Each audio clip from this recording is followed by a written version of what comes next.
The issue of plastics is, I think, a pretty significant one. Again, there's been a lot of bipartisan interest.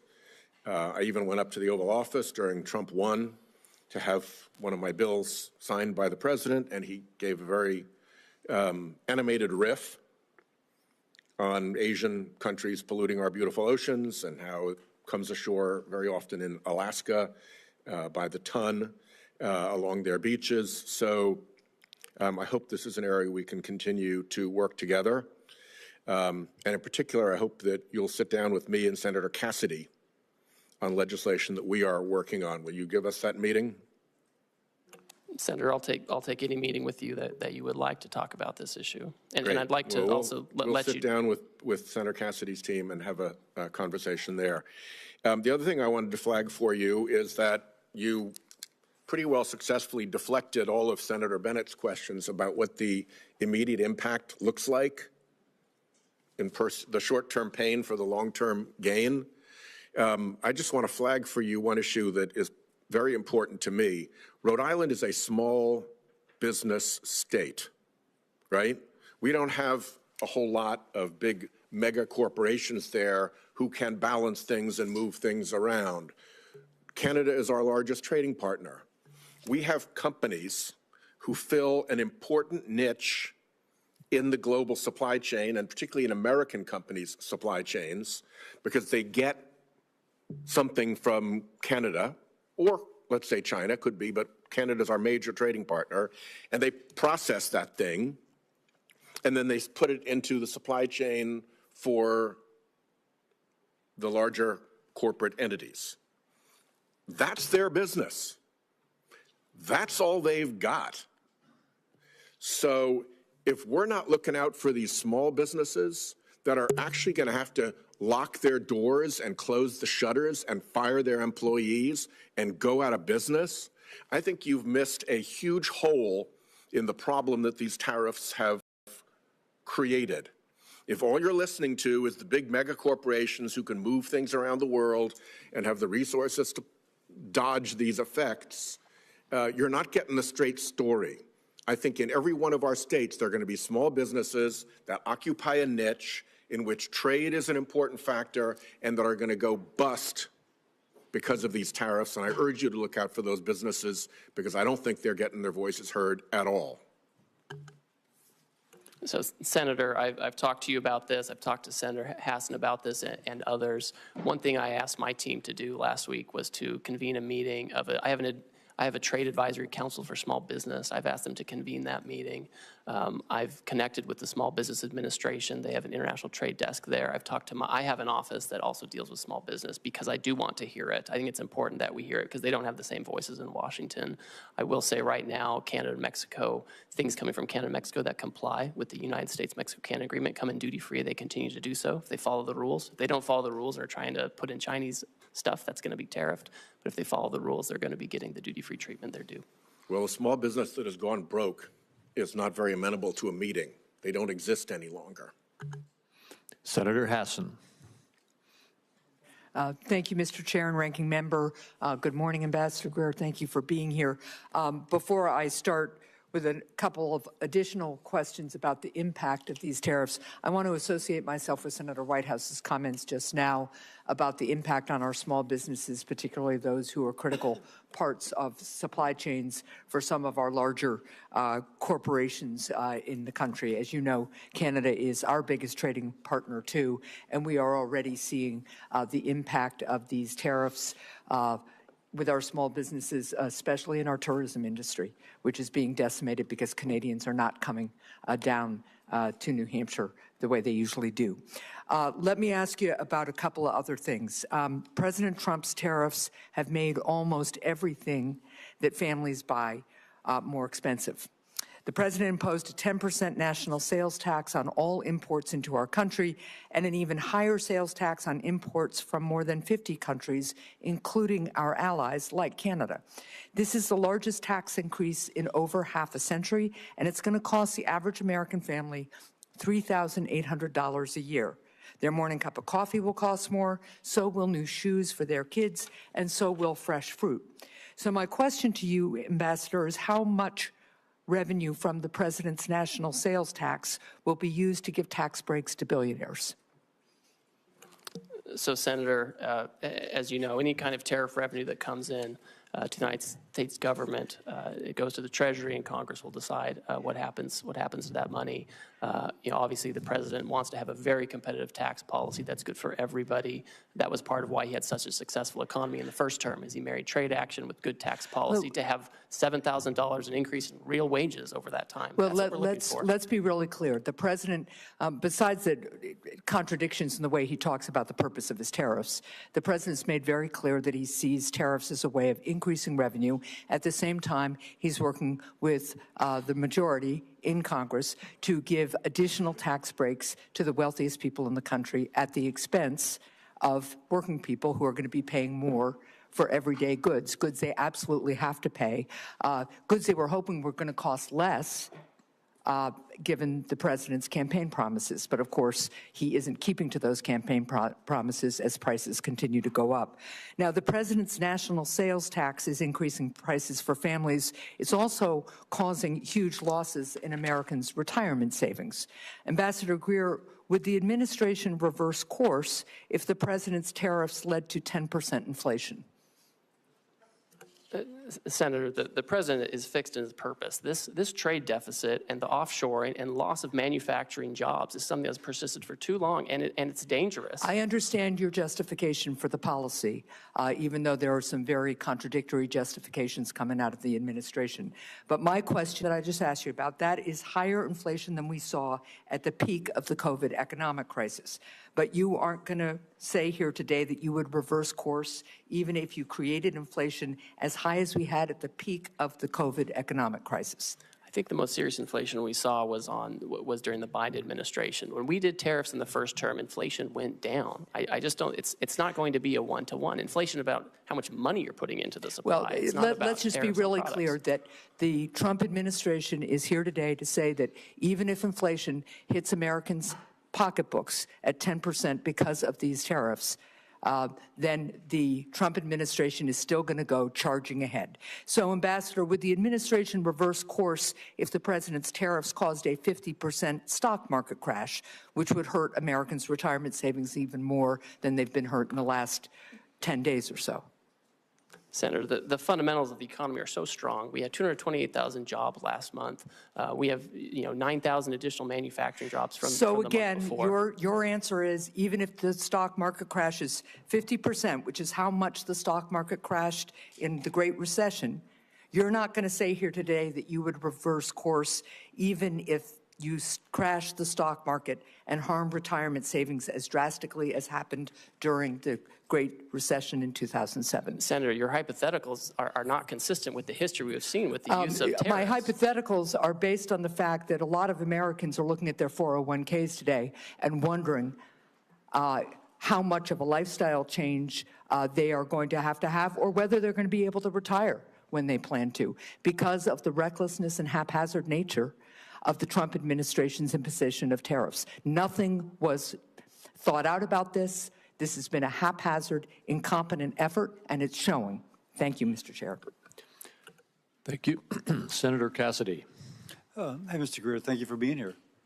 When I speak to my rice people and my shrimp people back home, they say that the tariff barriers and the subsidies by other countries for those products are so much that it is putting some of our shrimpers and some of our rice people either out of business or in incredible financial binds. And so the fact that the president is attempting to address these as well as the non-tariff trade barriers is incredibly important. Let me first say that. But I also hear from my producers that the mean tariff being selected to apply to a country may not account that for rice, for example, the tariff is much higher for that particular product, and that it is not adequate to address that which is taking place. Any thoughts on that, and how can we have something more particular for products which are really over tariffed? Yes, thank you, and I appreciate that concern and the the tariff rate applied to many of these countries, again, was a countrywide rate. It wasn't product specific. My sense is if countries come to us and they expect to have some kind of a different plan, they will need to change these things, right? And they will have specific products, specific barriers that they would have to address, right? Or else, the president, again, he's fixed his purpose. He wants to see production back here. He wants to see our agriculture producers doing well. And these countries just have to have reciprocal trade with us. And that means taking care of the types of barriers and tariff rates you're talking about. So it sounds like you, one of the things I think they want to know is that since shrimp might be a relatively small part of trades with some of these countries, that the interests of, for example, shrimp will not be sacrificed in part of a greater whole. No, I think, and I saw a really interesting article today in the New York Times on shrimp. You may have seen that, where the tariffs have actually given a bit of a lifeline to these shrimpers. And I think that, if there's going to be any kind of change to any of this, and I'm not going to prejudge that, we have to make sure that our industries are protected adequately, so we don't go backwards with the deficit. Let me ask, in the Americas. In the President's America First trading policy, there's several sections relating to free trade agreements and how they will be evaluated. Senator Bennett and I are working on an Americas Act, which would be a hemispheric trade policy, which would have several purposes. One, to strengthen those ties. Secondly, to keep the Chinese from making the incursions that they are absolutely making throughout the hemisphere. Some are calling the Caribbean a Chinese lake. And so this would allow us to push back upon that. Can you share anything regarding the analyses of the free trade agreements we have within our hemisphere, and then specifically on countries like Argentina who would like an FTA with our country? Certainly. I would say that we are first and foremost focused on addressing this emergency and the reciprocal tariff action and implementing it appropriately. With respect to relations in the hemisphere, any kind of trade arrangements with these trading partners, I think, need to be coupled with strong rules about third countries. What I don't want is a situation where these countries are using, their export platforms to incorporate content and goods from, China or other Asian countries, where we have a real issue with our deficit and offshoring of manufacturing. I would expect any kind of changes to these arrangements to be accompanied by changes in rules of origin to ensure that the United States and U.S. workers are really benefiting from these agreements. So nothing from an FTA in general, but the specific of where it's being used to circumvent the intent of the FTA is the concern of the administration. Yes, that's certainly a huge concern. And again, the president wants to see factories back here. The most certain way to not have a tariff is to build your factory in the United States. If people want to use other countries and insist on that, then we want to make sure that they're not using that to arbitrage for higher tariff jurisdictions to use them as an unfair export platform. Let me ask you this. Louisiana has some of the largest ports in the nation by tonnage. And all the commodities going from the Midwest flow through my state going out to the world. Earlier, USTR proposed imposing like $1 million for every vessel built in China. And I'm told that if the Koreans have a fleet of 50 and 5 of the ships are built in China, then the $1 million would apply to all 50, not just to the ships that are built in China. Now, that would clearly impact a ship coming to the United States to offload. If you will, impact my ports and the ability of our goods throughout the nation to move through the Mississippi. Is USTR going to hang by that or considering modifying that? Can you kind of give us any idea about that? So to address the lack of shipbuilding in the United States, USTR's proposed actions are just those. They're proposed actions. They're a series of potential remedies that could be used to incentivize shipbuilding in the U.S. They're not all going to be implemented. They're not all going to be stacked. We've asked for a lot of input, and we've had hearing on that. We've collected comments. We've reviewed it. I've met personally with certain stakeholders during that time period, and I think the president will look very carefully to make sure that we have the right amount of time and the right incentives to create shipbuilding here without impacting our commodity exports. Okay, thank you. I yield. Senator Cortez Masto. Thank you, Mr. Chairman. Ambassador, as USTR's Chief of Staff in the first Trump administration, you oversaw the negotiation of the U.S.-Mexico-Canada agreement, the USMCA, and the renegotiation of the Korea-U.S. Free Trade Agreement, the KORUS. President Trump signed both of these agreements. He called the USMCA a colossal victory and KORUS a historic milestone.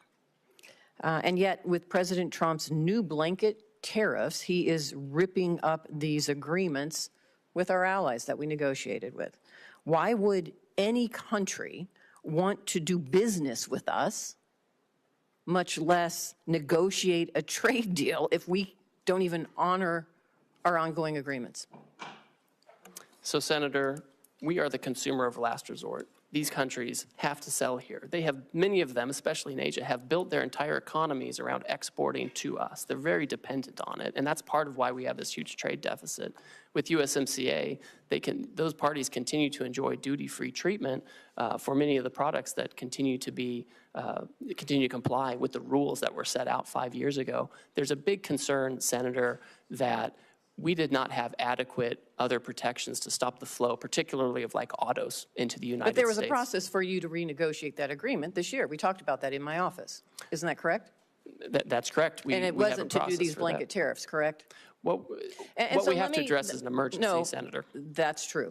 And you should be honest. At least as you sit here, as you were in my office, be intellectually honest. Now, let me just ask this, because this is also true. And I so appreciate my Senator Lankford asking this. Time matters. How long did it take to negotiate that agreement, the USMCA, that you were part of? We did it at breakneck speed. We did it in about 2 years. 2 years. And now you're telling us you have nearly 50 countries coming to you, approaching you to enter in a negotiation. And you think that you can do that overnight? India. Man, you're pretty superhuman here, if that's the case. So let's be realistic. That's all we're asking. Common sense and realism here, Ambassador, as you sit here before us. And let me talk about something else that is really important for my state, and I think this entire country, because this administration is forgetting that we have $1 billion economy when it comes to tourism into the United States. People know Las Vegas. My state is Nevada. We rely on tourism to our state, and now we're seeing an impact because of these tariffs, not just from Canada, but I am hearing from so many that are in the tourism and kind of leisure industry. We are seeing impacts because now this $1 billion industry of international tourism is having an impact on our economy. And this is a service industry. Let me just say this. I'm kind of offended by your testimony today that says we must accept self-inflicted economic pain, and I quote you by saying, to become an economy based on producing real goods and services. What does that mean? What does that mean to my service industry and every service industry across this country that relies on tourism and travel? That is the backbone, really, of part of our $1 billion economy. What do I tell them? That they just have to suck it up? That they're not really part of this real services? That you have another idea for the jobs that they should engage in? What do I tell them? Oh, Senator, of course those are real services. The whole, So what are you doing about the impact whole, what are you doing about the impact of international tourism and now these blanket tariffs having a negative impact? What are you doing to address that? the whole sentence, Senator, said that we need to get away from government spending as funding our economy and financialization, and we need to move to real goods and services, including the tourism you're talking about. So It's what are you doing incredibly to impact the important. negative impact of tourism right now? Well, one thing I'll say is we can't have the status quo, right? I keep hearing that we should have, essentially what I'm hearing is we should have the status quo. We should keep the $1.2 trillion trade deficit that Biden left us with. I'm asking you, and I don't think that's adequate. what are you doing in this administration to address now the impact that you're having with these blanket tariffs, not targeted tariffs, blanket tariffs, on international tourism that is a big impact to our economy? What are you doing to address that? Well, Senator, as we're talking to all of these countries, we are talking about services. We are talking about making sure that, you know, we can export services to other countries. A lot of those that we export are, you know, we have Well, let digital me say I only have services, so all much kinds time, of and trade. apparently you're not. So here's what I would like, because you haven't thought about this, and the administration hasn't really thought about it, because I haven't heard anybody talking about tourism. So why don't you come talk to me in my office, and let's talk about and put a plan together, because these blanket tariffs are having an impact on tourism in my state and across the country. Senator, So I'm happy to instead come of talk just to you. defending it, why don't you just come sit down with some of us and try to address the concerns that we are seeing and feeling in our states that this administration has not taken into account? I'm happy to come speak with you. Thank you, Senator. Senator Grassley. Ambassador Greer, thank you for being here. I've made very clear throughout my public service that I'm a free and fair trader. The Constitution gives Congress the authority to regulate interstate and foreign commerce. I believe that Congress delegated too much authority to the President in Trade Expansion Acts of 1962 and Trade Act of 1974. That said, I support President Trump's agenda to lower tariffs and non-tariff barriers other countries impose on American goods. I support President Trump's agenda to get a better deal from China and other countries for our farmers and manufacturers. In fact, even back in 2003, I sent a letter to the Chinese Minister of Commerce at that time pointing out China's failure to live up to its WTO obligations.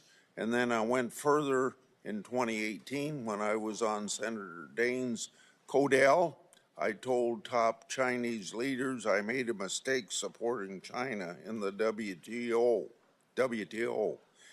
That's why during the first Trump administration, I was supportive of President's agenda to get fair trade with China.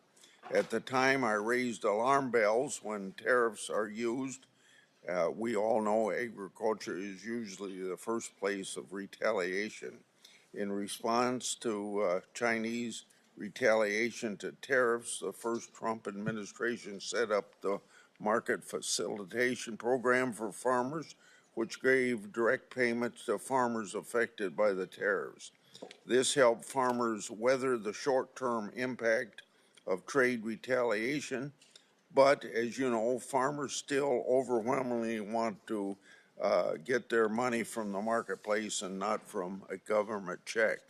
So far in this administration, we've seen even more sweeping tariffs, with some countries already retaliating agriculture, including China.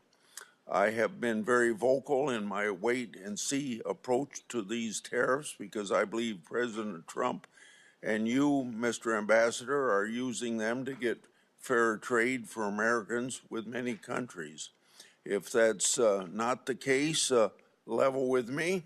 So to help farmers in the meantime, instead of relying on payments from the government, I'm going to give a suggestion that you don't have much to do with, but the administration could move very quickly to increase RVOs on the renewable fuel standards so that farmers get more robust domestic markets for their crops. And one place to start would be where the Biden administration came up short with RVOs, only 3 1/10 billion over a 3-year period of time on biodiesel, to make that 5.3 as far as you can see into the future. That would very dramatically increase soybean prices. So my question to you is, in the medium to the long term, do you plan to turn these tariffs into trade deals to reduce tariffs and non-tariff barriers? I support that. On the other hand, if the purpose is to stall on negotiations in order to keep tariffs high for the sole purpose of feeding the U.S. Treasury, I oppose that. So is this administration for trade reciprocity or for Treasury replenishment? Senator, thank you, and thank you for your years of service on the trade space, and you're one of the deans in this area. It's important to understand the sense of the emergency that we're facing and urgency with the need to reshore and do manufacturing here. It's incredibly important to the president. Yesterday, he stated very clearly that he is happy to engage in negotiations immediately with countries that believe that they can help us reduce our deficit and get rid of the non-tariff barriers and the tariffs that affect that. I think the answer, Senator, is it's going to be country by country. There are going to be some countries where they're not able to address their non-tariff barriers or their tariffs or the deficit fully, and there will be others who I think will be able to do that, and where the president will have the option of making a deal with them. So we're certainly seeking reciprocity. Now, if we have the tariff on a country, there's obviously going to be a revenue effect, but we need to reshore manufacturing, we need to get rid of our agricultural deficit, and we need to make sure that if countries are going to trade with us, it has to be on a reciprocal basis. Senator Cantwell. Thank you, Mr. Chairman. Ambassador Greer, good to see you. You and I have had many conversations about trade. I think my question this morning, though, starts with the consultation that Congress deserves on trade issues from the trade ambassador. And what did the Trump administration do to prepare us, to communicate with us, to tell us about findings as it relates to these emergency orders by the president? Thank you, Senator. As you know, I find consultation requirements very important, and not just as a requirement, just a matter of good practice. Our staff, the USTR staff, in the past 2 months that we've been in office, have had over 200 formal engagements with staff on the Hill, obviously here in the Senate, also in the House. The day of the reciprocal trade announcement, we had our staff also up here briefing your staff. And we also had the president issue very publicly his America First trade policy memorandum, which specifically said that he was going to look into the trade deficit and the possibilities of tariffs. So we've wreaked havoc on the economy by having one of the largest drops of the market. We have people's 401 in panic. We have retail organizations like the Retail Industry, National Retail Federation, American Apparel Industry, Outdoor Association, Consumer Technology, Computer Communications Industry, Main Street Alliance, Small Business Majority, all anxious, asking us to do something, and you're saying, well, some people passed some notes to staff. What the requirement is, and this is where I believe the president has misconstructed and actually exploited this authority, is not communicated to us, nor these interest groups that are now panicked over the effect of tariffs. So I would say that the skill set of a USTR office or even a Treasury Secretary could have opened these conversations with these countries without the tariffs and saved a lot of people a lot of pain and anguish. I worry that this trust issue, because I have a different worldview, that we should be building alliances as a way to counter China, that the alliance building process now will become harder. And people are going to wonder, well, is the United States going to pull another fast one again and just wreak havoc, when in reality, countering China with a tech NATO or something like that is a more powerful tool. Do you have a comment about that? I do, and I think we do need to be thoughtful about this. I think what we can't do is wait. We have had many times in past decades when we have had real robust trade disputes with our partners. Japan in the 80s and early 90s over cars, semiconductors, and they ended reshoring a lot of those factories here. And it didn't make us less of a security partner to Japan. I think we can have these conversations like friends do. And that's what the president said yesterday. He said, listen, China's trying to retaliate. They're taking a different path. But for others who want to have meetings, I want to reclaim my time for a second because I only have 5 minutes and you have lots of time to answer lots of questions for members. But you can see all my colleagues, we are thoughtful people with specific issues about our constituencies. I just met with raspberry growers. They're concerned. They want to know if they're going to get some seat on a council so they can have their issues heard. I'm for trade. I represent trade. I represent a trade economy. I represent the success of what innovation and trade get you. But you're coming here this morning with this not only tanking of the market and 401s, now you're coming here telling me that tariff is the tool. And I'm telling you innovation is the tool. You're telling us in your testimony you want a tariff on semiconductors.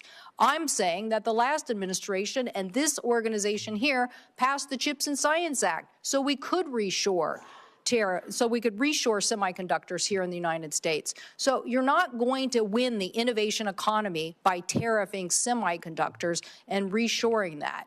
I don't know what you think. I'm not trying to get the semiconductor. I want to lead on next generation semiconductor manufacturing because I'm pretty sure I'm sitting next to the Intel ranking member here who's going to tell me if we don't lead on semiconductor manufacturing and semiconductor next generation technology, then we're not going to be leading in defense or in AI or in anything. So I want to innovate my way to that future, and I want to use the alliance power of different countries to force China and other people to follow us instead of this berating of the American consumer who has to pay the price for this policy.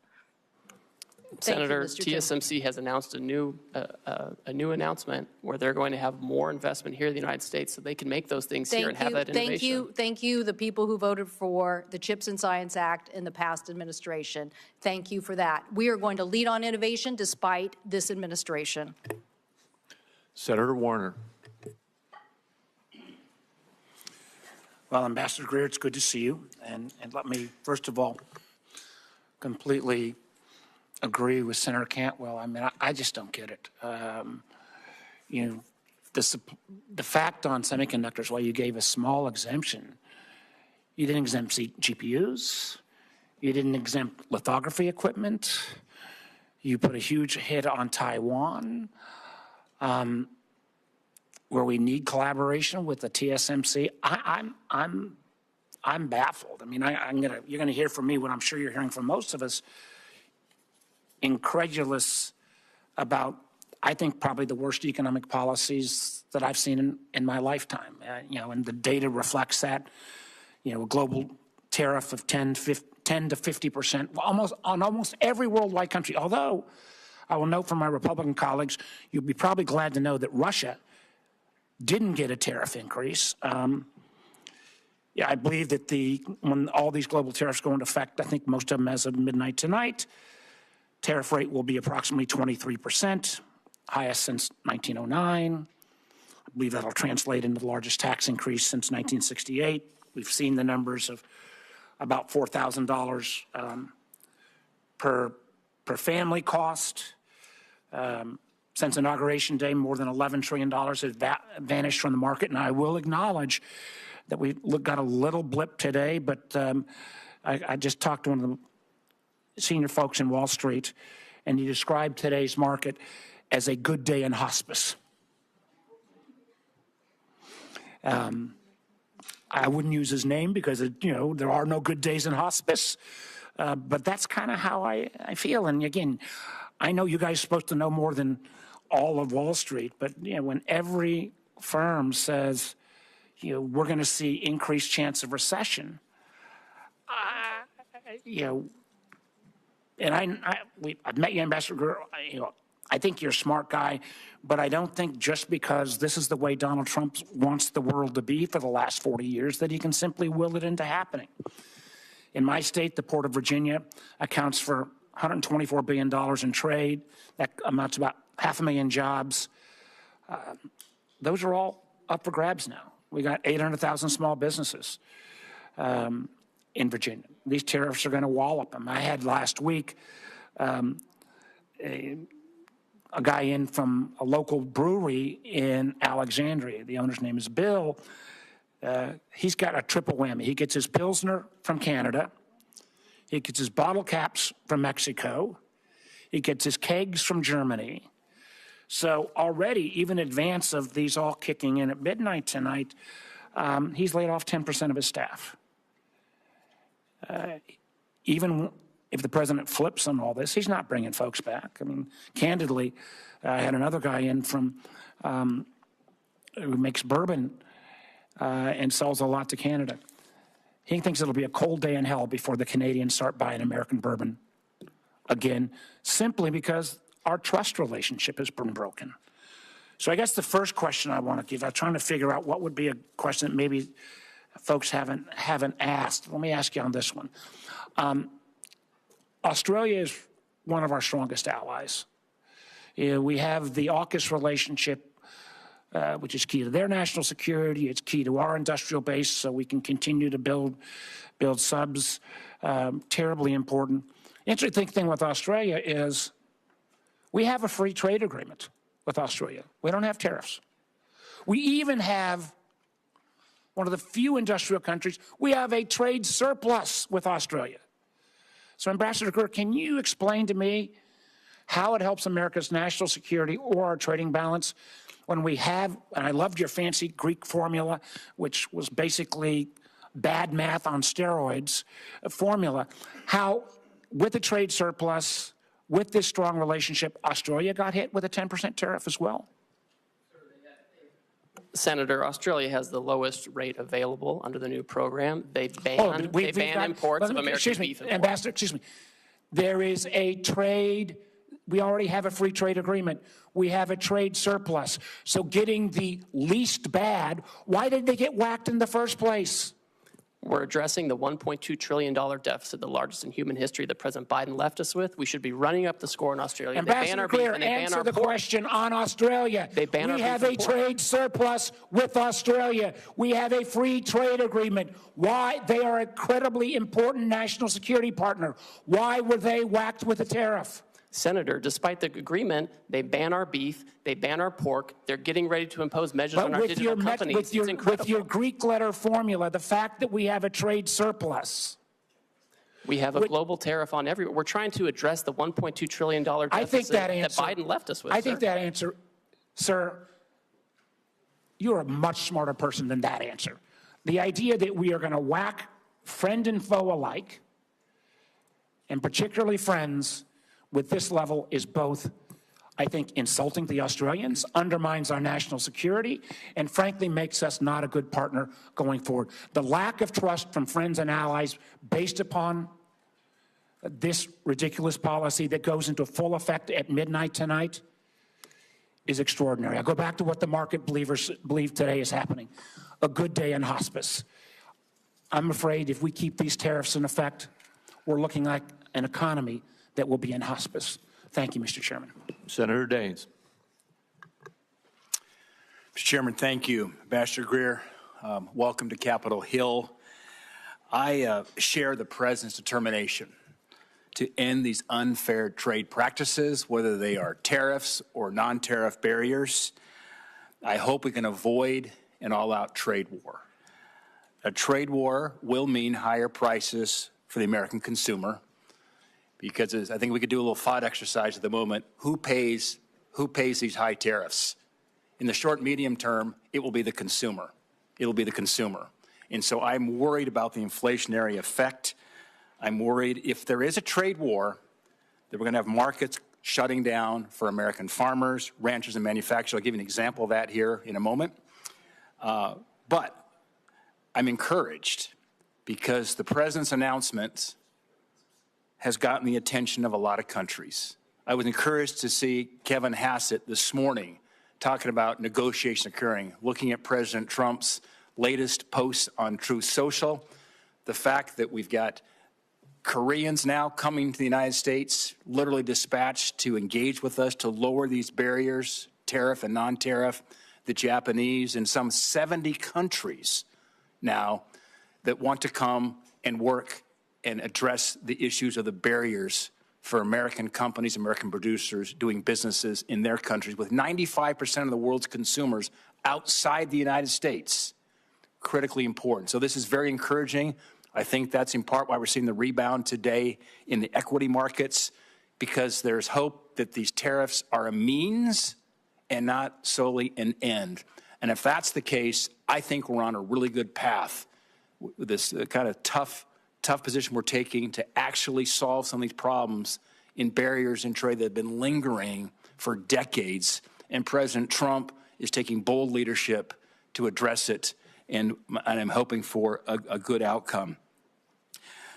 My hope is this is a sign of things to come, that these countries will offer major concessions and make historic trade deals with President Trump. Ambassador Greer, I encourage the administration, encourage you to use this opportunity to secure better terms with our partners, with our allies, to protect and grow American jobs, to grow access for our American farmers, our ranchers, our manufacturers, and American families. 3 weeks ago, I was in Hanoi and met with General Party Secretary Do Lam, the highest ranking official in Vietnam. And then I went to Beijing and met with high-ranking Chinese officials, including the Premier Li Qiang. I carried President Trump's America First message directly to these leaders. I spoke with Premier Li Qiang and demanded that China stop the flow of the fentanyl precursors into Mexico, the United States, and Canada. I raised concerns about developments related to the expiration of registrations for beef processing plants here in the United States and some non-science-based barriers which has impacted Montana and U.S. beef exports. I want to remind you that in 2017, I went to China. I carried some steaks from a Montana rancher, Fred Wacker of Miles City, Montana. We met with the premier. In fact, I had one of your predecessors, Rob Portman, then the senator from Ohio and a former USTR with me. I had Senator Barrasso with me, Senator Kennedy with me. And as a result of that meeting, 30 days later, they lifted a 14-year ban on U.S. beef imports into China. Let me talk about what that has meant so far. This is the largest beef export market in the world is now China. For U.S. producers of beef, in 2021, we shipped $1.6 billion of beef. Keep in mind, the 2017 number was $31 million. It was $2.1 billion in 22, $1.6 billion in 23, $1.6 billion in 24. But here's the concern. That's been shut off now in the last 3 weeks.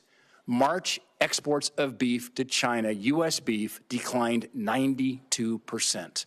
So the valve is shut right now for U.S. beef producers. My question is, what can we do to hold China's commitment to U.S. beef and other ag imports, which are so critical right now for U.S. producers? Thank you, Senator, and you've always been a leader on this, and I appreciate that. China, of course, needs to take down their barriers. It's been a persistent challenge with them, and they like to use economic coercion, and they have their own method of doing things. But my hope would be is that they turn back on this course of action. I think President Trump is focused on making sure we have the right program in place, that we're dealing with partners who are going to be respectful and achieve reciprocity with us.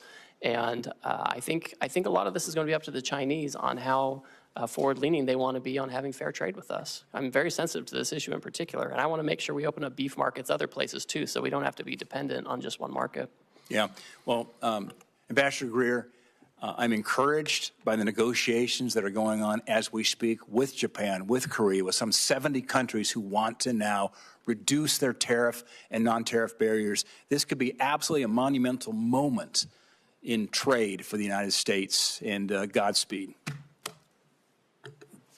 Thank my colleague. Next is Senator Young.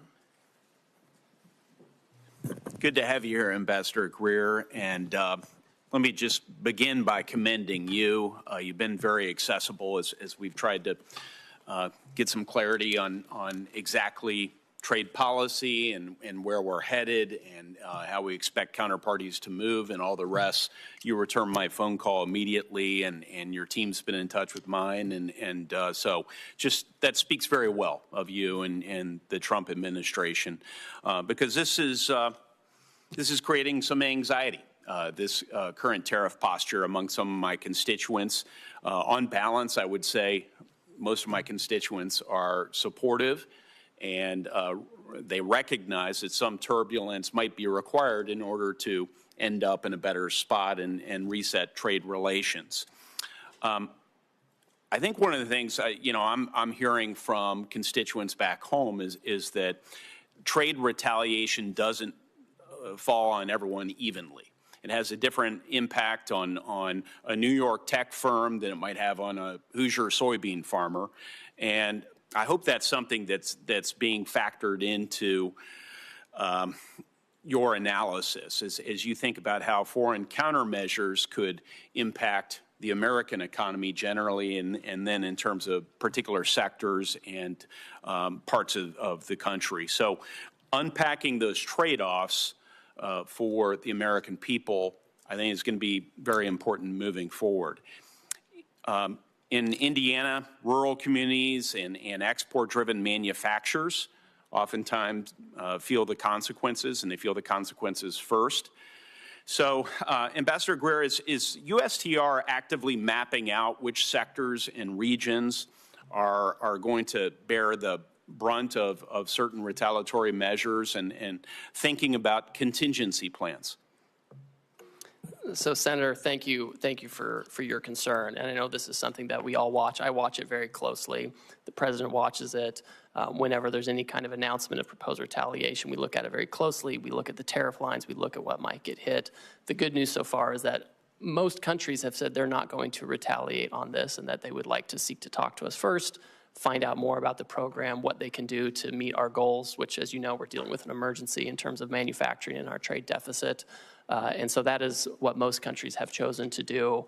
My sense is that if there are some countries that choose to retaliate regardless of our need to address this emergency, our hope and expectation is that countries will do what they've said, which is bring down their tariffs and non-tariff barriers to provide better markets and alternative locations. Well, as I communicate some of the impacts in my state to your office, and as I know you and your team review this, I hope you will you'll keep those considerations in mind as you develop your negotiating priorities. Yes, we certainly will, and look forward to continued collaboration with you. You know, in other areas of federal policy, we have clear metrics or criteria to measure success. We do it in social policy. We do it with respect to education policy, test scores. We do it in defense policy.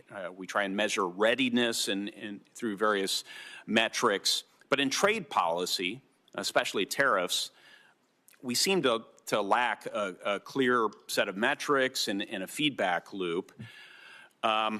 Does USTR have a formal process to evaluate whether these tariffs are actually achieving their goals, whether that's reshoring or market access or reciprocity, some metrics associated with that? I'll let you speak to that, sir. Senator, as we've stated, the underlying basis for this action is the national emergency arising from the trade deficit. President Biden left us with a historically high $1.2 trillion trade deficit, which we understand and know to be driven, at least in large part, by non-reciprocity. And so when we're looking at whether that emergency is abating or being affected, is we're looking at outcomes. Certainly, if other countries are bringing down their tariffs and their non-tariff barriers, that's a good indicator. That's the right direction.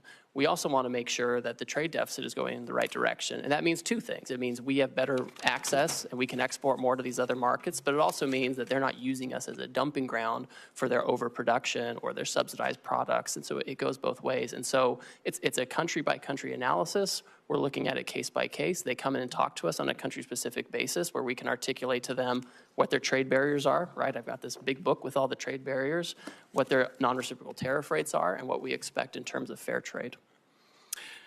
Well, thank you. I'm already over time. It's amazing how quickly we go through this, which is why I really appreciate that direct line to you and your team. I should also mention that we heard from Secretary Bessent to discuss tariffs the other day as well. We'll be in touch. We want to work with you on critical minerals policy, on digital trade policy, and many other areas that I know are your priorities as well, and President Trump's priorities. And thank you for your ongoing efforts to bring more clarity to the markets and to our businesses and farmers so that we know exactly what lies ahead. Thank you. Senator Johnson. Thank you, Mr. Ranking Member. Mr. Ambassador, welcome. So you're hearing a fair amount of agreement from the Finance Committee here. First of all, I think there's agreement that we recognize that America's been very generous in opening up our markets. Our trading partners have taken advantage of us. We don't have fair trade. But I think you're also hearing that our constituents rely on trade, and they're going to be harmed by it. So I handed you 10 case studies, and by the way, for the 10 that were willing to go public, probably got another 50 that were concerned if they went public that they may not get the exclusions. Now, I'm somewhat disappointed to hear that exclusions of some of these things are being ruled out at this point in time. They're very specific situations that I think you ought to consider exclusions for, because I don't often agree with the members on the other side of the aisle, but in many cases here today, particularly when they're expressing concern about small businesses in their states, I'm hoping you're very, and I hope you and the president are very sensitive about companies potentially going bankrupt by these actions. Again, we want fair trade, but I hope you recognize, tariffs are double-edged sword. I would argue a somewhat blunt instrument. A question I have for you, there's no doubt that we have offshored some very crucial products, pharmaceuticals, high-end semiconductors, rare earth minerals. Do you have a list of what those products are that we must, in some way, shape, or form, reshore? Thank you, Senator, and I appreciate the communication we've had, and I've received your letters, and we'll take a close look at those to make sure we're incorporating feedback as we develop the policy. You'll note in the action we took last week, there were certain sectors that we excluded from the tariff action because we think they need their own investigation and consideration, whether it comes to tariffs or other actions. This includes semiconductors, it includes pharmaceuticals like you're talking about, certain metals like copper, and also critical minerals. These are areas where we have to reshore. We need to be able to think about the best way to incentivize this. There are things we can do as the executive branch, and there are things that Congress can do, and especially with the tax bill coming up. I think these are the kinds of things where we need to create the right incentives. So you're not using tariffs with pharmaceuticals and semiconductors or rare earth minerals? So right now they're not subject to a tariff. Because you want them brought in here because they're crucial. There are other products that are also crucial that you are applying tariffs to. So we are doing investigations right now, and we're considering, with respect to pharmaceuticals and semiconductors, the president's been very clear about this. He said it several times, because tariffs are a tool that can be used to create incentives. What we can't have is the status quo. The status quo has not worked. Do you believe a trade deficit is just per se always bad? I think the situation, what we have, Senator, is a large and persistent trade deficit. In normal economic structures and normal markets, you would have a deficit one year that's, or surplus one year. But what we have is a structural, persistent and growing deficit. And as a result, offshored some crucial products. Yes, that's a big part of it. Yes, but do you want to onshore, for example, very high labor content products when, by the way, we're pretty low unemployment rate. I mean, when I went to college, 5% was full employment. We're at 4.2. I've been in manufacturing since late 70s. You couldn't hire enough people in manufacturing back then. Situations even got worse. So I would argue that I'm far more concerned about our budget deficit of $2 trillion. And I realize the trade deficit, we have problems with that. But I think a bigger problem is we don't have enough workers. So are you factoring that into your calculation in terms of what you're actually trying to accomplish here? I mean, all for bringing back these crucial products so that we don't have national security issues with the things that we can't manufacture. But again, I don't want to bring back high labor content. Now I want to diversify our supply chain. It's bad to have that all in China, as we saw certainly with PPE, but a diversified supply chain around the world, because I think trade is a win-win situation. It should be. What are your comments on that? So I think when it comes to workers, so first of all, we have about 2 million discouraged workers, right? And these are folks who should come off the sidelines for sure. I think the factories that are being built and will be built in the United States will leverage both automation and workers, right? I don't think we're going to have lots of, it's not the kind of labor that's done in some of these other countries. I think our folks are innovative, and the newest factories use a lot of automation, but also workers and people who make the products that the industrial robots that contribute to that automation. But I mean, I think we need to be in a situation where we have production here, right? We need to think not just in terms of quarterly earnings, but in the next century, and how do we set up the American economy now? How do we deal with the emergency now to make sure we can produce far into the future? Again, I would ask that these case studies be entered in the record, and I just really ask you and the President, focus on the products we actually need as opposed to using this broad instrument. There's going to be an awful lot of collateral damage. People are already feeling that pain, so I hope you're sensitive to that. Without objection, and Senator Tillis is next. Thank you, Mr. Chairman. Ambassador Greer, thank you for being here. Back in the 90s, I was in management consulting, and there was a new platform that came out that promised to transform the business industry, ERP. Some of the early attempts at implementing the system proposed an alla prima approach. Let's do it all at once. Let's change the plumbing out, let's get it all in, get it done, rip the Band-Aid off. It proved to be hugely unsuccessful. There were a lot of very visible projects, and the industry decided there needed to be a methodical sort of prioritization of what parts of the business needed to perform better sooner, and how do you layer onto that a comprehensive strategy. It looks like we've got a novel approach here in terms of an alla prima approach. I'm not a trade expert, and I'm not going to question it at this point. I do have a question about, at the end of the day, the other thing in management consulting we like to focus on is this concept of one throat to choke. In other words, when you're finally taking a look at a strategy, someone has to own it, and you can't say that it's the president or the vice president. So my first question to you, in this scenario, the decision maker who decided the alla prima approach, who has obviously had to have spent time anticipating what we saw in the markets and some of the pushback, I'm assuming this all got gamed out, because it's a novel approach, it needed to be thought out. Whose throat do I get to choke if this proves to be wrong?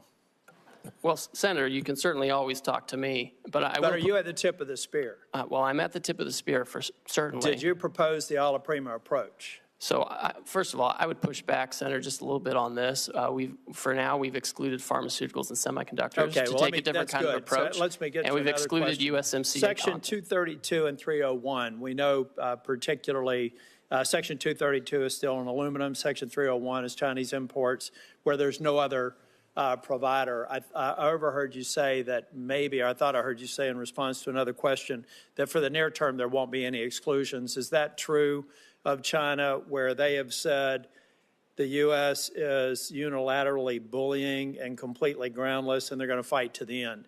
Are the 232 and 301 tariffs exclusions on the shelves until we get to a reasonable agreement with China? I'm just trying to answer a question that I have several people in North Carolina asking. So the president, again, is the final decision maker on all of these things, and he has directed that there not be exclusions or There will not be any exclusions on steel, aluminum, or any products that are only manufactured in China for the foreseeable future until China determines what the end is, because they said they're going to fight to the end. Again, I'm just trying to communicate questions that I've asked, so there will be no exclusions. Yes. I won't waste your time asking for them. That's the main reason I wanted to ask the question.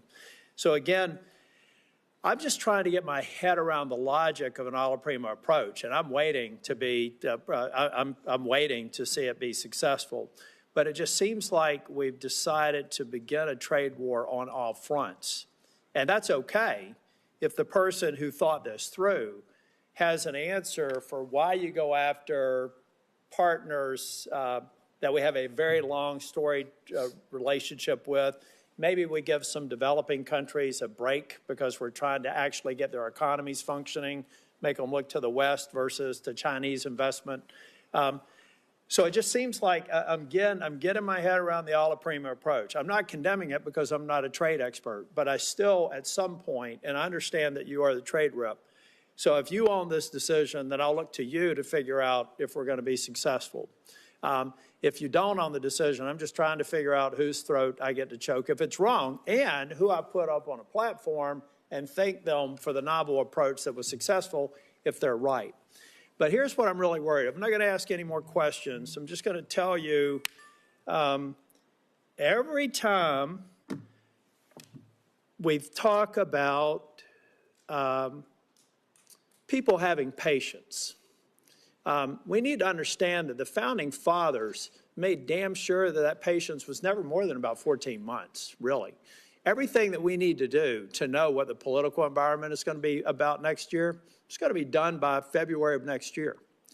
So in your mind, do you believe that over the course of the next 14 months, we're going to have a level of certainty, and the people in the trailer park that I grew up in who are going to bear the brunt of some of these short-term cost increases, maybe some job displacement for a period of time, how are they going to be feeling Groundhog Day 2027 or 2026? Do we feel like the majority of this will be resolved and I'll be able to thank whoever thought that the alla prima approach was a good idea? Because that's about the timeline we've got to work with. Well, Senator, these people who voted for the president is the same situation I grew up in. You know that. I agree. But let me just finish here because I don't want to get in the way of my colleagues. Yes. I'll be 65 in August. every day, 11,400 people celebrate their 65th birthday. That's 4 million a year. So there, let's say from 60 to 65, people looking at their 401k statements, they did vote for President Trump. They voted for me. I hope that they will again in both cases. Well, maybe not the president, but I intend to run for re-election. I'm just trying to figure out if they're going to feel good about this, because a long-term play in American politics and a long-term play in American policy, public policy formation, is about 12 months from the beginning of an administration. I wish you well, but I am skeptical. Thank you. Senator Smith. Thank you, Senator Crapo, and welcome, Ambassador Greer. So it seems to me that President Trump has started a big trade war. And the war is with everyone on multiple fronts, with allies as well as adversaries. I think this is a little bit of what Senator Tillis was getting at. It feels really indiscriminate and chaotic. And apparently we're still just in the early days of this. And I just need to tell you that Minnesotans are freaked out. Farmers who are experiencing, you and I have talked about this, one of the worst farm economies in the last 25 years are looking at lower prices and higher input costs. Minnesotans who work on the Iron Range, which is the source of 80% of the iron ore that goes into American-made steel, they want fair trade. They want us to stand up to illegal steel dumping, but like 500 of them have been laid off because the demand for American cars has been slumping. I mean, I could go on in every sector. Consumers are freaked out. This looks like a giant sales tax to them. Retirement stock market plummeting, and it's very hard for people to understand what is going on here. So what I want to do is to get an understanding from you of what you see as the goals of this war that we're in, because at various times it's been described as goals to raise revenue, to stop fentanyl trafficking, close trade deficits. So is the goal here to raise revenue for the federal treasury?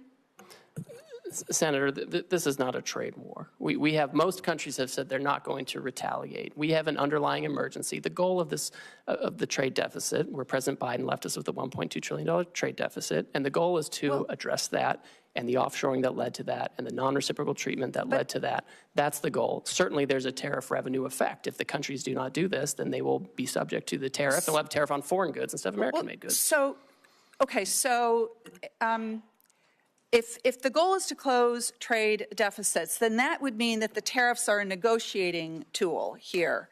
Is that right? Is that how you see it? So the or tariff. are you trying to use them to? Well, it can go both ways, Senator. So on the first, we've talked a lot about negotiations because a lot of these countries, they have closed off markets to our exports in unfair ways. They've done it for decades, and nothing has persuaded them. Sitting down, talking nicely hasn't persuaded them. But if you were trying to, so I'm all for fair trade. And I'm all for the idea that if somebody is not trading fairly with us, if they're not giving us fair markets, then we need to have a strategy to go after that. But yet this is a blanket approach. It's an across-the-board approach, which is going to contribute to raising costs, and that's why it just feels, I think, so chaotic to people. Well, the trade deficit is a global issue. So you can't if you're trying to get the trade deficit, you can't just pick one or two countries and say, we're going to do this and become Swiss cheese. Like that would not be coherent. What's coherent is a global approach to what's a global issue, to take these countries, country by country, figure out how we can address our trade deficit with them and address trade market barriers with them. And that's the right approach. And that's what's happening. That's what the president's directed. But I mean, as Senator Warner was pointing out, I guess it's a floor, you could call it, a 10% tariff, even with countries where we have a trade surplus. And by the way, this formula that the administration used to assign this so-called reciprocal tariff it just seems so arbitrary. I mean, where did that formula come from? It's straightforward and it's common sense. It came from White House economists, and they proposed that looking at a country's trade deficit is a good approximation of the net effect of the unfairness, of the higher tariff rates, the higher trade barriers, the unfair trade practices, the dumping, the subsidies, all of that. And that's how you can capture that. Well, so would you adapt that because it's based on 1 year, and of course, trade surpluses, deficits can vary quite a bit from year to year. Would your plan be to change it if you get new yearly data? And then that would suggest, I guess, that the tariffs would be in place for a long time. Well, we need to assess. Again, I think it becomes country by country. We have the baseline 10% to make sure there's no arbitraging of different jurisdictions. And I mean, all these countries that are subject to the highest rates, most of them have already come to talk to us about how to get it down. I mean, we have to take this step by step. We have to take it country by country to address these issues. The status quo just won't work anymore, and we can't do it piecemeal. I'm not arguing for the status quo, Ambassador. I'm not arguing for the status quo, but I am questioning the rationality of this policy that is it's so chaotic and it seems so arbitrary.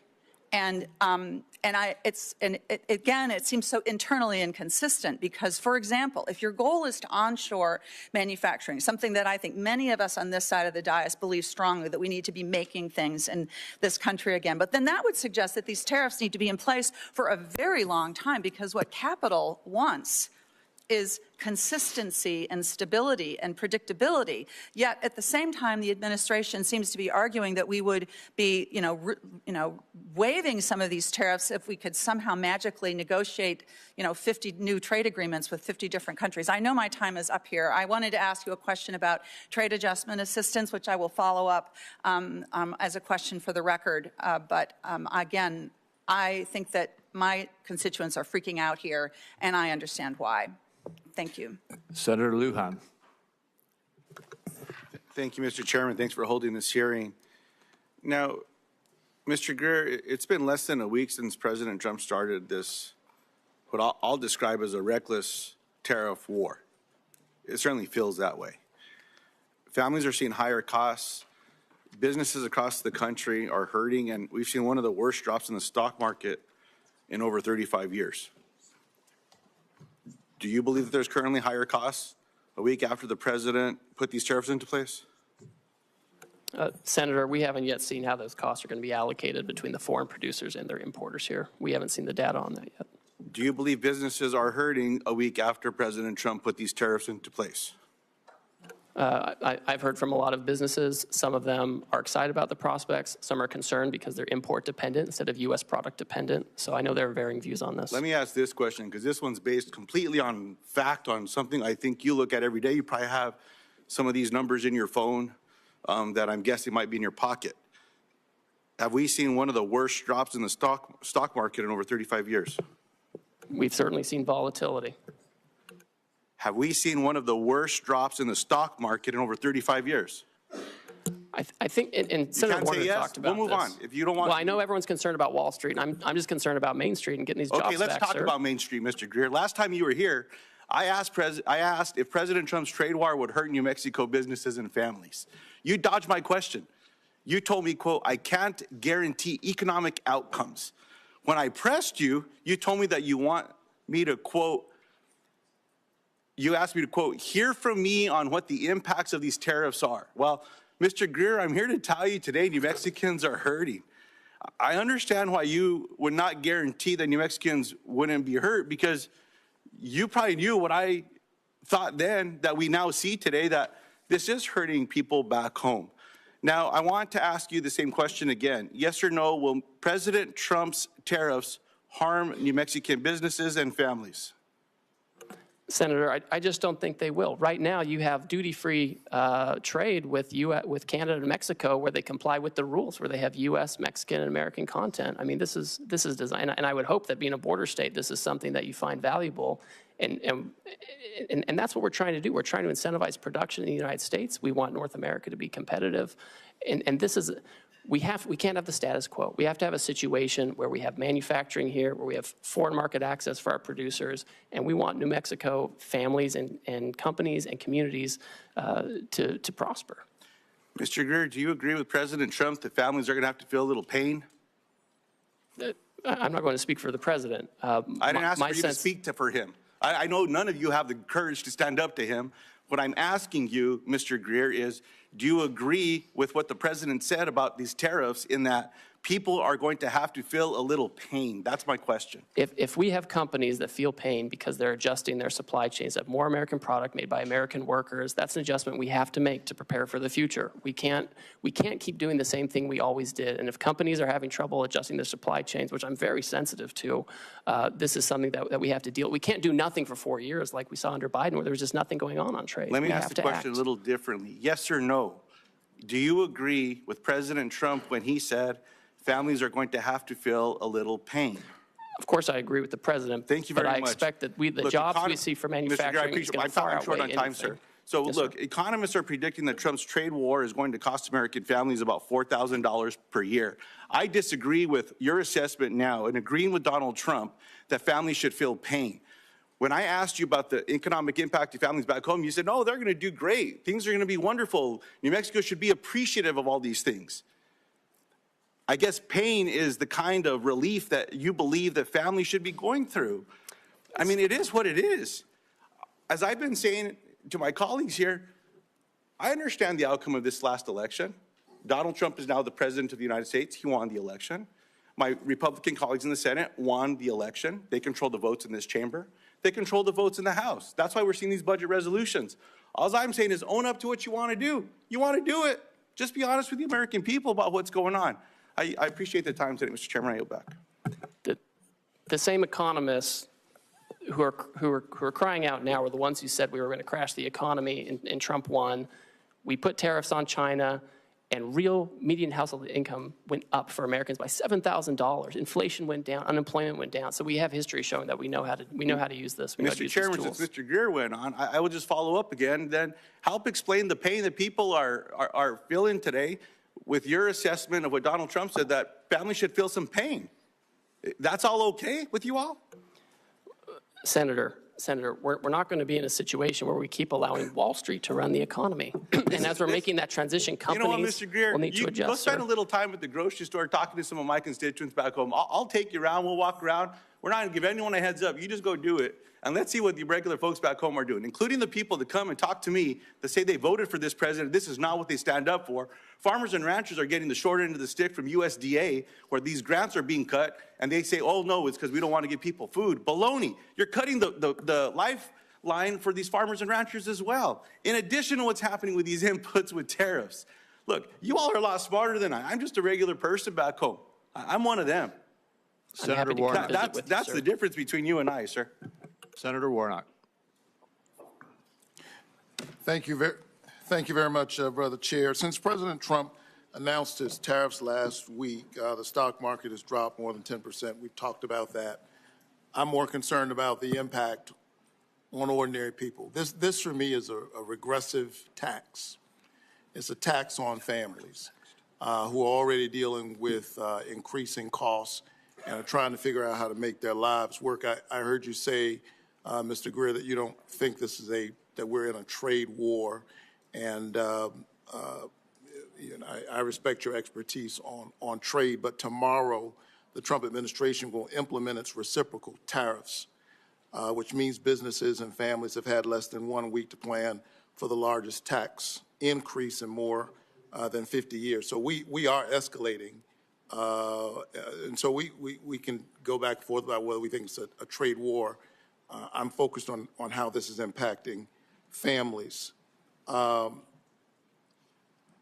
Normally when tariffs are being discussed, businesses and industries have time to plan.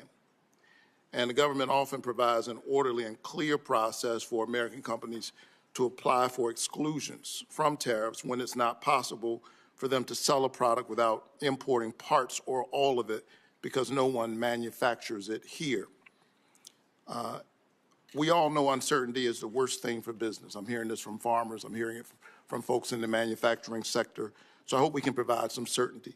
What should a multinational retailer do about their products made only overseas or that contain parts only made overseas? We're seeing this in our automotive sector in Georgia. Should they just raise their prices on families to account for the new tax? Or is there a process for that company to reach out to the White House for an exclusion? So, Senator Warnock, The Section 232 on autos is a Commerce Department action. One thing they've done is they have said that they would be willing to give some kind of a credit for U.S. content in parts and components, and they can approach the Commerce Department about this. It's not a decision I'm making, but I know that this is one alternative. You know, I'm mindful, you know, when I hear this, obviously we're sensitive to these dynamics, but it just reminds me that we lost 5 million manufacturing jobs over the last 20 years, and that's part of the reason why we're in this situation now, and we just have to bring those back. So it's important to bring them back now before the situation gets worse. But the question is, what do they do? Do they pass that price on to consumers? Well, what we've seen is Ford and GM, for example, have announced actually that they're giving discounts.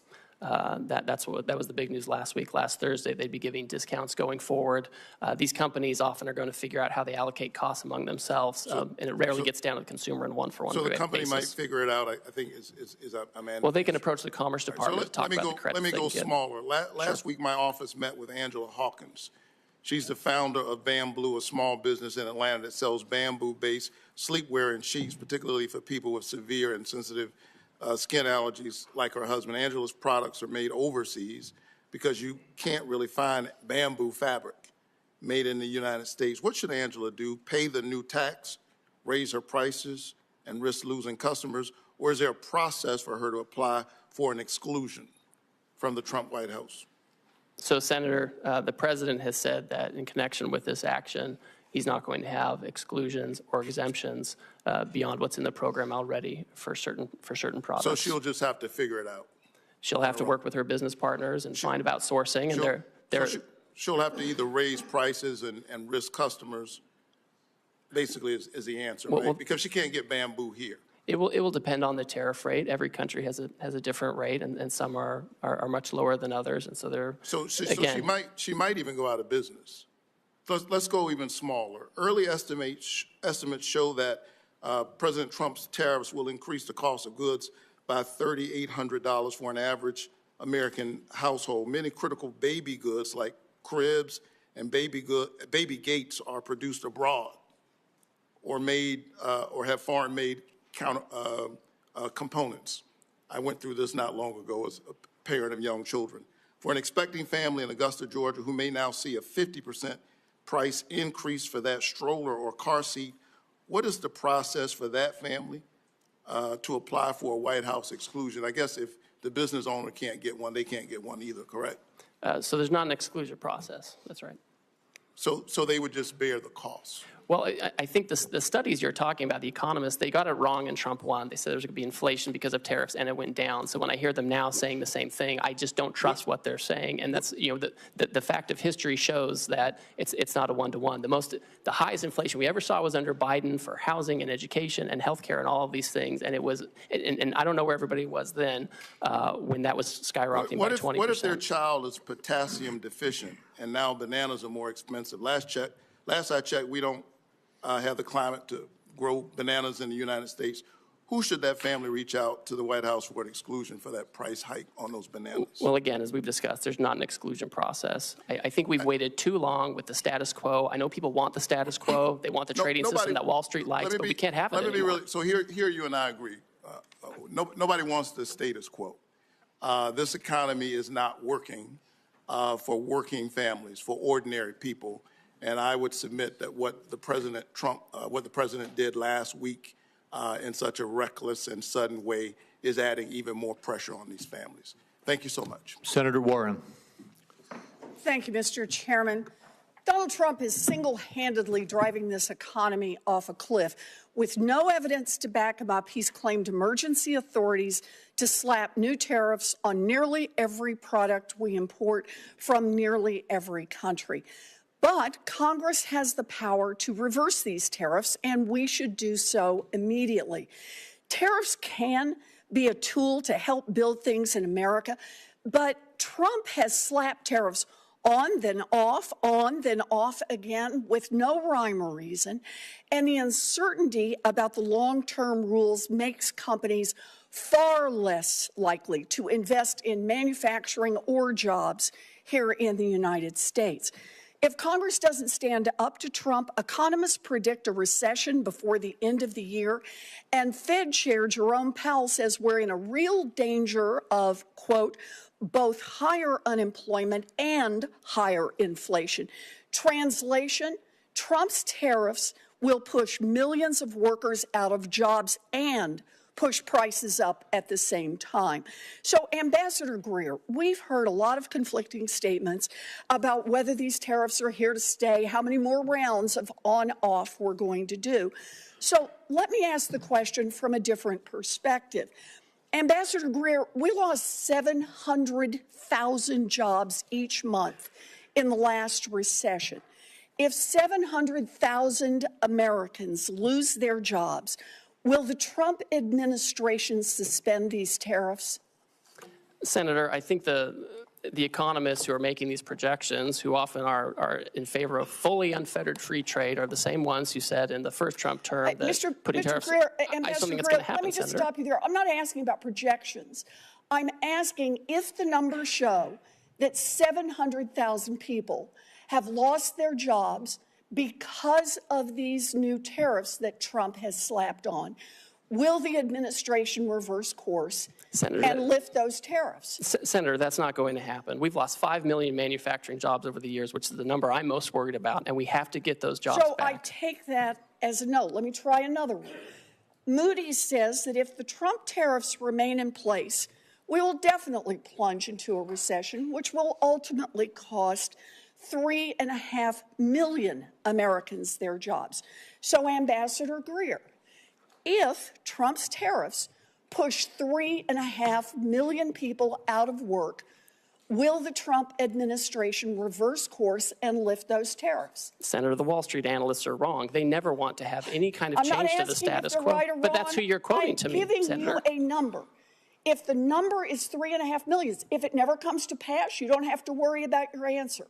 But if 3.5 million people lose their jobs because of these tariffs, is the Trump administration prepared to lift them? Right now, this minute, we're working on negotiations with countries who believe they can achieve reciprocity with us and get their trade deficit down. And that's the emergency we're focused on. There's not going to be a situation where years from now we've lost millions of jobs. Let me try one more time. If Trump tariffs push workers out of their jobs and raise prices, as Fed Chair Powell has predicted, will you reverse course then? I think also with respect to Chairman Powell, who I don't know personally, but I know the president makes decisions on trade, and he rarely takes advice from Chairman Powell on this. We found in Trump 1 that you could put tariffs on China and you could make it work and have lower income, lower unemployment, lower inflation, and increase real median household income over time as we reshore. And that's what we have to do, Senator. What I'm hearing you say is that no one can hear a rhyme or reason to why the tariffs are off again, on again, off again, on again.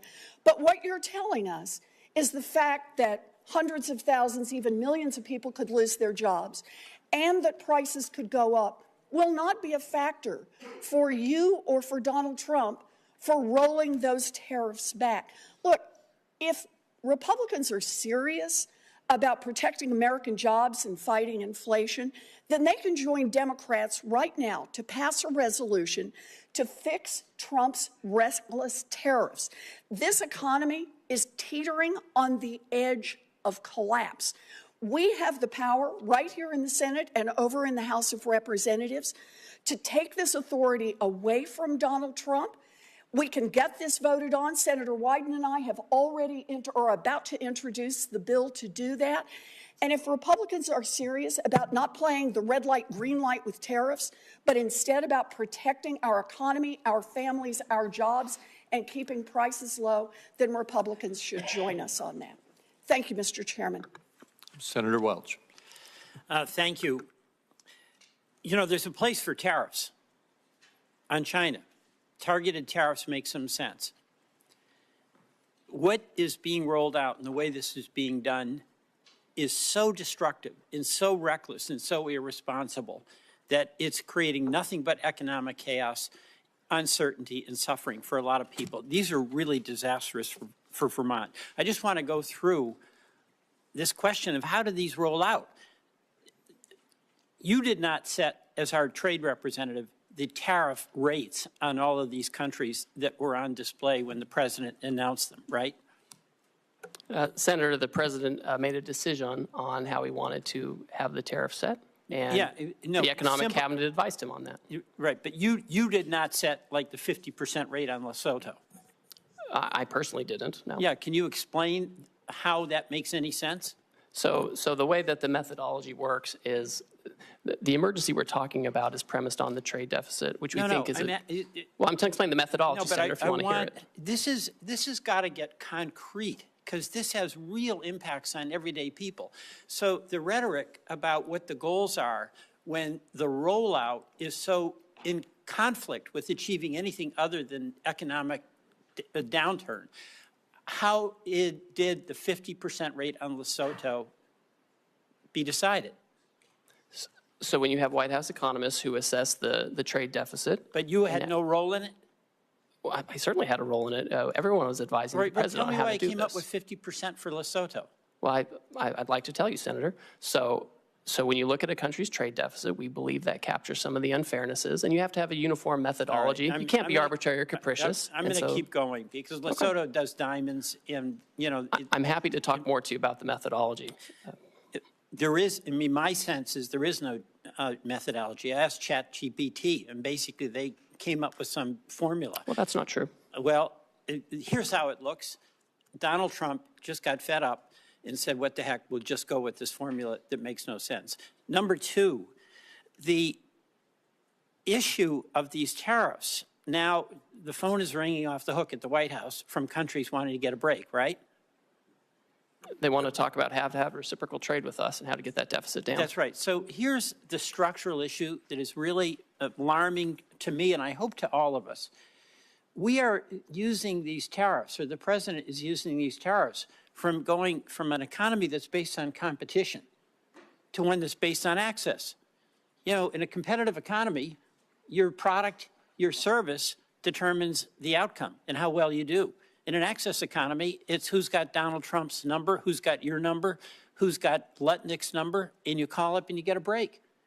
That's an access economy. Is this going to be the arbitrary authority of the president to decide, yes, we'll cut the Vietnam tariff, and no, we'll sustain the tariff on Lesotho? The way this works, Senator, is we have longstanding relationships with trade officials in these foreign countries, and they work with our staff, our career staff, and they develop, you know, if someone comes to us with an offer, we review it, we analyze it, and we present it to the president. They're calling the president. I mean, you've got Donald Trump as president basically picking and choosing winners and losers, and who knows on what basis. That's not a trade regime that anybody can count on. That's something they can game if they know you, they know Lutnick, they know Donald Trump. You know, that I think was what Senator Warnock was asking about. We've got farmers on the border with Canada. They get their grain. It's going to be 25% hit. We've got consumers whose electricity bills are going up because of retaliation from Canada. Can they make a call to you, to Howard Lutnick, to the president, and ask for relief? Well, we certainly talk to all kinds of constituents. We talk to labor unions, we talk to civil society, we talk to business. I would say with Canada and Mexico, they receive duty-free treatment for things that follow the rules of USMCA. If they bring in Chinese content and send it down, they won't get a break. Let me tell you the frustration I have. There is a place for targeted tariffs to help us and also to push back on unfair trade practices. I support that. That's not what this is.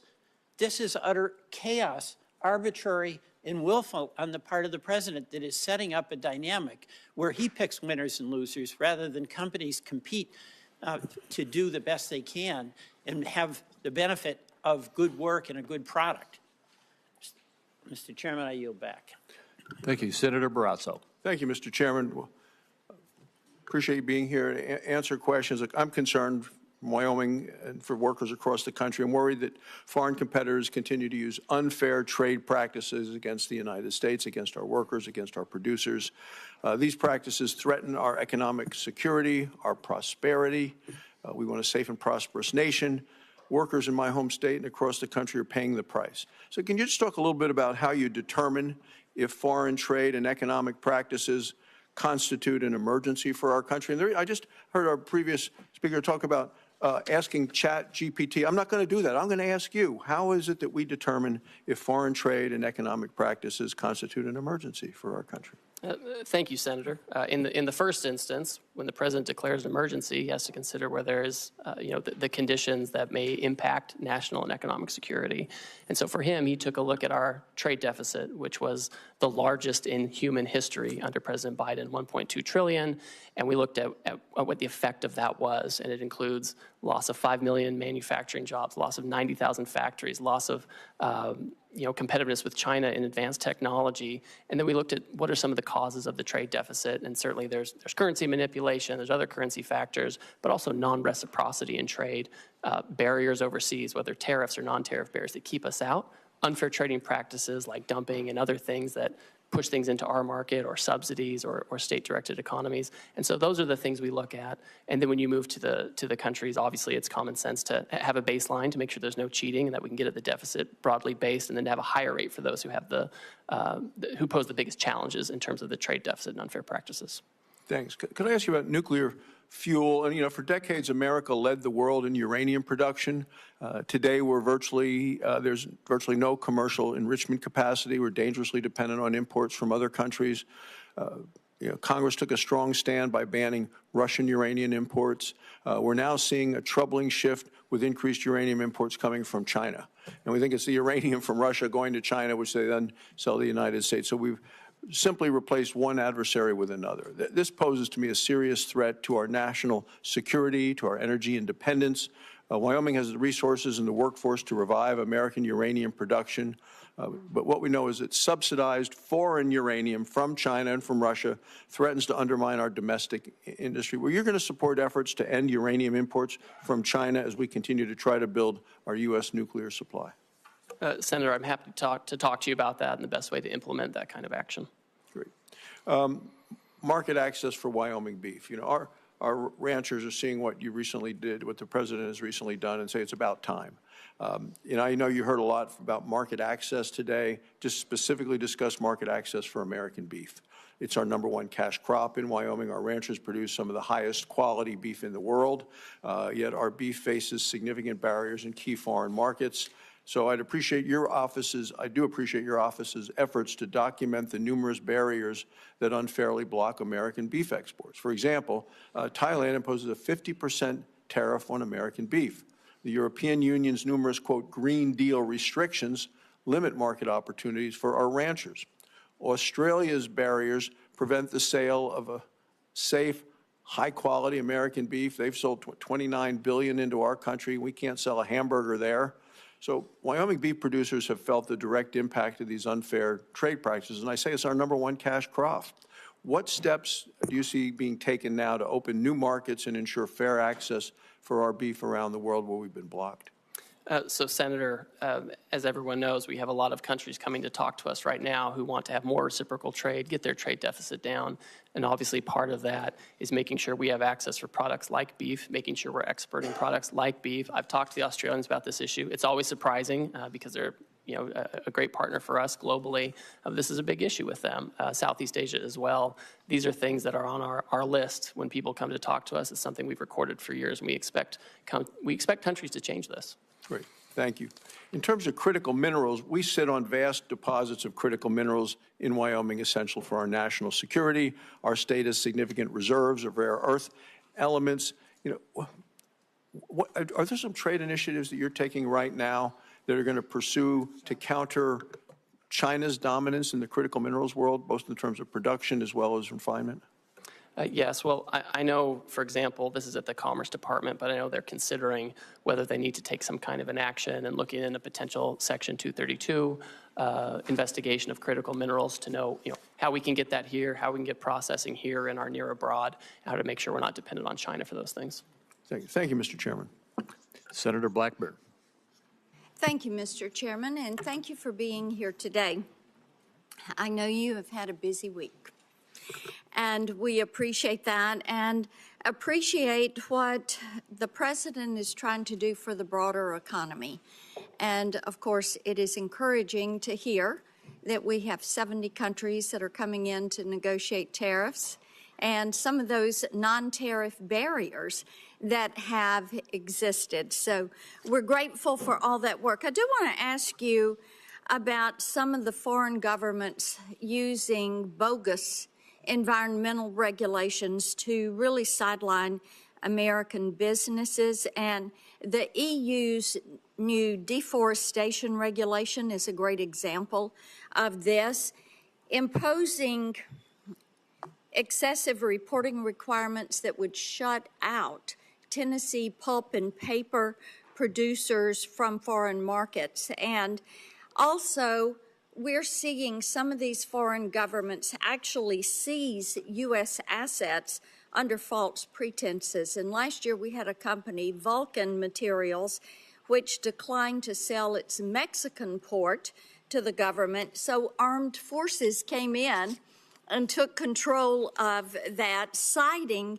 environmental licensing requirements. And this is a pattern of regulatory abuse, and it keeps our companies out of the global market. So how are you working to protect these U.S. businesses and to deal with these foreign governments who are weaponizing their bogus regulations to restrict the market access? Well, Senator, I always find it troubling when countries use these kind of measures as a protectionist measure. Our companies, whether they're making here and exporting or going elsewhere to produce in other countries, are always the cleanest and most responsible, always. And we should always have the best treatment under those kinds of regimes. So with respect to the two examples you noted on the Vulcan issue, I've raised this personally with Mexican trade officials. And with respect to the EU forestry regulation, my understanding is right now it's a little bit on pause while they themselves look at it and take a second look. And I talk to my counterparts in Europe frequently, and this is something where I want to make sure that they're treating us appropriately under this law, not discriminating against us. That's wonderful. If I could get in writing from you an update on the Vulcan port issue, that would be helpful also. We're happy to do that, Senator. Thank you. I want to talk about digital trade because President Trump really has shown great leadership when it comes to digital trade. And that was a part of the negotiations on the USMCA. And it really gave us a very robust and ambitious digital trade chapter. And the provisions, including cross-border data flows and data localization, are critical to facilitating strategic U.S. initiatives across a broad range of industries. And we have an opportunity now to build on this digital chapter. So, and I think that could really pave a way to add other provisions on critical issues such as AI, such as quantum computing that we are dealing with. So how could you use this digital trade chapter that we have in the USMCA to expand that globally as we look at negotiating new trade agreements? Well, I think it's important to understand that our companies, our digital trade companies, are the most competitive in the world. They're the most effective in the world. And what we don't want is a situation where they are retaliated against or they're discriminated against such that their Chinese competitors actually take up market share. I mean, that would be a disastrous situation.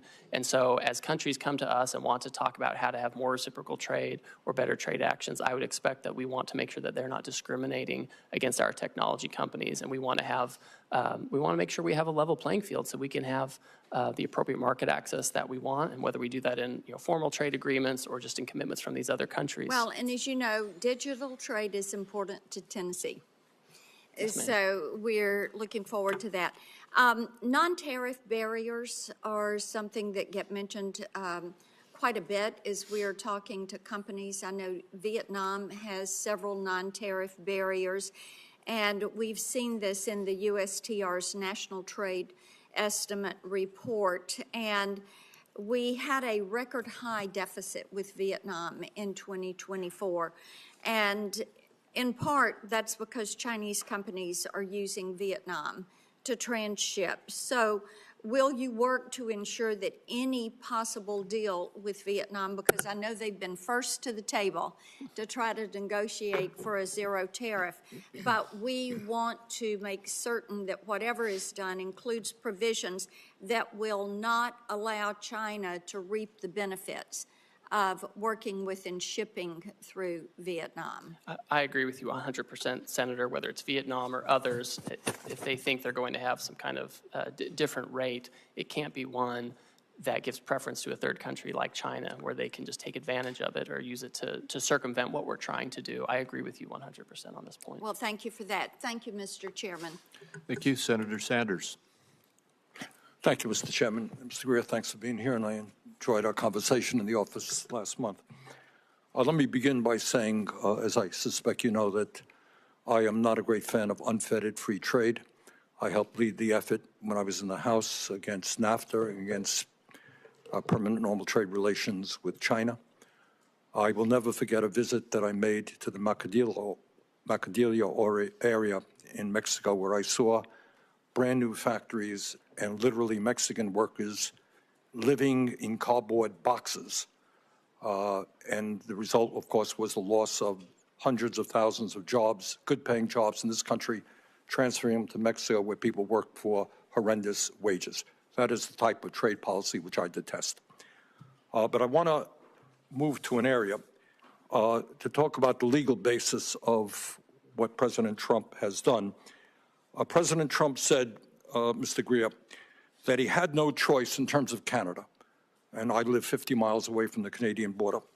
He had no choice but to bypass Congress and to impose an emergency 25% tariff on Canada to stop, quote, the massive, end quote, amount of fentanyl and, quote, the millions and millions of undocumented immigrants coming from the northern border. Unfortunately, that's a lie. The truth is that the U.S. Customs and Border Protection reported just 43 pounds of fentanyl was seized at the Canadian border last year, representing just 0.2% of the total. Now, we could agree that 1 pound of fentanyl is too much. But if 0.2% constitutes an emergency, my guess is illegal drugs are coming in from every country in the world. And that gives the President of the United States incredible power to determine tariffs. Further, he said he talked about millions and millions of undocumented immigrants coming from Canada. In fact, last year there were 24,000 people, not millions and millions. First question, really, we can argue about tariffs, but why does the president have to lie all of the time in order to make his point? So, Senator, I would just refute that when the president is talking about the nature of the emergency we have. I mean, Could you talk a little bit closer into the mic, please? Certainly. Senator, I would just say, I think you need to look at what the president issued in terms of the order for the legal basis for what we're doing, right? I mean, the president very rightly hit on this issue of fentanyl migration coming from northern southern borders, and it's a real emergency. Drugs are a real emergency. 0.2%. You can then argue illegal drugs come from every country in the world. If you declare that as an emergency, you're giving the President of the United States unbelievable power. Let me go on that point. Let me mention to you what you probably know. 7 Republicans have joined a number of Democrats on legislation reasserting Congress's ability to play an active role in trade and tariffs. That, on the Republican side, was led by Senator Grassley. And he said, and I quote, "For too long, Congress has delegated its clear authority to regulate interstate and foreign commerce to the executive branch, et cetera, et cetera." He wants to reassert Congress's constitutional role and ensure Congress has a voice in trade policy, end of quote. In the last 2 weeks, all we have seen is reports in the newspaper. Congress has not had 1 ounce of authority in determining tariff policy. Do you think Congress should be completely left out of the process? Or does the president have emergency power to do anything he wants with regard to tariffs? Senator, my staff has had over 200 meetings with congressional offices in the past 2 months to consult. The president's been very transparent about what he wants to do on tariffs. Congress delegated a law to him to take this action. Mr. Greer, you can have all the meetings you want. You and I had a nice meeting. But at the end of the day, the president did exactly what he wanted to do without any discussion, formal discussion with members of Congress. He could make recommendations to Congress, that's for sure. Do you really think that he has the power under an emergency degree to reorder the trade world, global trade policy, without any input from the United States Congress? Sir, Congress gave him this law where if he determines a national emergency, he can take appropriate action to regulate imports. That's what he's done. And you think it's a national emergency that 0.2% of fentanyl coming from Canada constitutes a national emergency? Sir, do you? The president has determined that do you? Canada, I'm asking you. You're asking me about drug policy. So I agree with the president. If you have China and Canada and Mexico putting drugs into this country at different levels, then that's an emergency. We have to deal with it. Look, we're not going to argue about the anymore, danger of drugs. 43 pounds of fentanyl. On that basis, the president can declare an emergency with any country on earth and take unlimited power. That's called authoritarianism. Okay? That's not what a democracy does. Do you have any concerns about all of that power going into the hands of the president? Sir, Congress delegated this power to the president. He has to renew the emergency every year. He has to give reports to Congress. The Congress told him what he has to do to use this authority, and he's doing those things. Okay. Thank you, Mr. Chairman. Thank you. We have, you've been going now 2 hours and almost 40 minutes, but we have one more question. Senator Wyden has one more question, and then we'll Thank you very much, Mr. Chairman. So, Mr. Greer, we've been at this a long time, and you've offered a lot of word salad about international trade, reciprocity and metrics, and the list goes on and on. But inside this verbiage, you've ducked a very big question, and that is, how can you negotiate with scores of countries before Americans see their 401ks go up in smoke? And so what I'd like to do is just ask you one simple question to wrap this up, because at home in Oregon, people want to know what we're doing to help the people who are hurting today, not months and months or elections and all kinds of dates far in the future. So here's my question to wrap up. When will those hurting now see real relief? Senator, the country decisively voted for this president and his trade policy. He knows how to use tariffs appropriately to negotiate deals where necessary and to drive investment and manufacturing back to the U.S. And that's what we're doing. He was successful in his first term in using it. Real wages went up, and that's what we're doing now. And we're working around the clock to make sure we can do that. Mr. Greer, I gave you a chance to respond to the question, and what you said wasn't accurate. Nobody disputes that the president won the election up here on the dais. But nobody was told in the election campaign that we would have all of these people hurting now because of a flawed trade policy. Once in a while, it said, well, maybe take a little time. But there wasn't any mention of people from one end of the country to another feeling they've been wiped out financially. Nobody heard about that. That was never discussed. Hope you'll have an answer for me, because that's what Americans want to know who are hurting now. They've listened to all of this trade lingo tossed around, and then they scratch their head and say, who's going to stand up for me now? Well, I'll tell you, we're going to fight for those people. That's why I'm proposing a bipartisan resolution that would overturn what's going on with 180 countries. We'll keep the record open for a few days, but what I'd like to know is what the timetable is for helping people who are hurting right now, because I haven't heard anything on that point. Thank you, Mr. Chairman. Thank you, Senator Wyden. And we are now at the conclusion of the questions. Ambassador Greer, thank you for the time you've given us. As I indicated, you've gone almost 2 hours and 45 minutes. And I think you have been very clear about what the president's intentions are and how you expect this to roll out.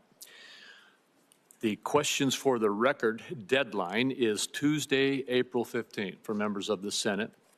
And with that, this hearing is adjourned. Thank you.